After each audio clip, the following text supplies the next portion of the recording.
নিচে করেন হ্যাঁ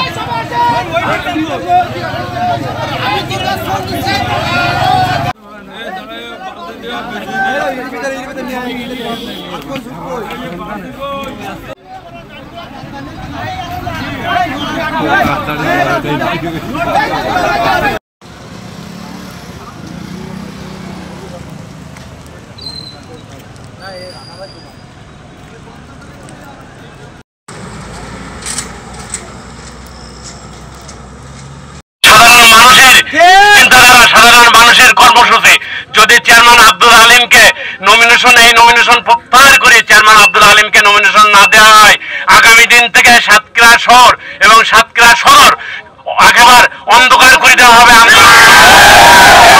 হাজার হাজার মানুষ রাজপথে নেমে আসবে, সেখানে সাধারণ মানুষ থাকবে না, সেখানে পুরুষ মানুষ থাকবে না, নারী পুরুষ সম্মিলিত ভাবে সাধারণ মানুষ রাজপথে চলে আসবে।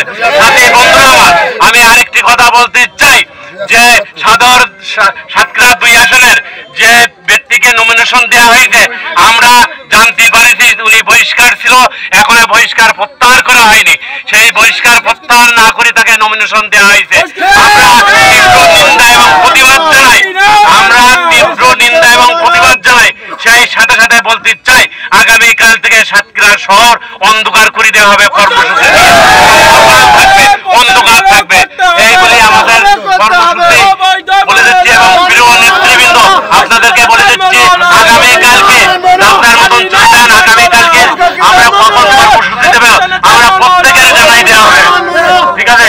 এবং তারেক রহমান এবং কেন্দ্রীয় বিএনপির কাছে আমরা বিনীতভাবে অনুরোধ করতেছি, তারা আবার নতুন করে চিন্তা করে ত্যাগী নেতাকে নমিনেশন দেওয়া হবে। সাতক্ষীরাবাসী সদর 2 আসনের সবাই চাচ্ছে, দীর্ঘদিন যাবৎ নির্যাতিত, এই বলে আমার বক্তব্য শেষ করতে হবে।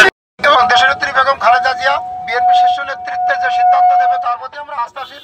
আমার মনে হয় কেন্দ্রীয় নেতৃবৃন্দকে কেউ ভুল মেসেজ দিয়ে একজন নেতা যিনি বহিষ্কৃত ছিলেন তাকে এই জনপদের এমপি নমিনেশন দেওয়া হয়েছে।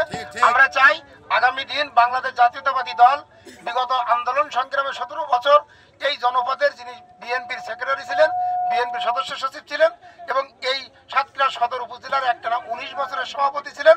অথচ তার জন্য সাতক্ষীরা সদরের প্রত্যন্ত অঞ্চলের প্রত্যেকটি মানুষ তাকে এই জনপদের এমপি হিসেবে দেখতে চায়।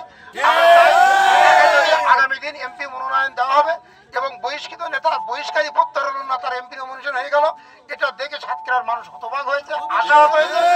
রক্তক্ষরণ হচ্ছে, এই রক্তক্ষরণ থেকে সাতক্ষীরাবাসীকে বাংলাদেশ জাতীয়তাবাদী দল উদ্ধার করবে, এই আশাবাদ ব্যক্ত করে এবং আগামী দিন তারেক রহমানের কাছে আমরা বার্তা পাঠাতে চাই এবং তার নেতৃত্বের প্রতি বাংলাদেশের তারুণ্যের অহংকার, তার প্রতি আমরা আস্থাশীল। তার নেতৃত্বে ইনশাল্লাহ আগামী দিন বাংলাদেশের যে গণতন্ত্র পুনরুদ্ধারের সংগ্রাম চলছে সেটা উদ্ধার হবে। কিন্তু ভুল নেতৃত্ব, ভুল মেসেজ দিয়ে যেটাকে ভুল বুঝিয়ে বা জাতিকে বিভক্ত না করতে, সাতক্ষীরাবাসীকে বিভক্ত না করতে পারে,